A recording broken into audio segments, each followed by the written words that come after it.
Hi everyone! Gawa tayo ng corn carrot soup.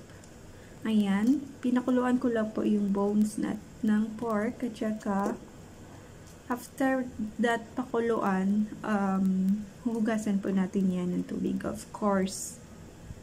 Just to remove the fats. And of course, ang dirt din. And this is our corn and carrot, orange and green. And the dried dates. And I don't know, this is apricot seed, I'm not sure, basta white seed yan tawag ko. And yan, nagpakulo na po tayo ng tubig at ayan, nilagay ko na po yung seeds, then i-follow na po lahat ng ingredients. Ayan, so ibo-boil lang po natin yan ng 45 minutes. First 30 minutes, then rest, and then 15 minutes again. And that's it. After boiling, you have to remove the existing oil on the top.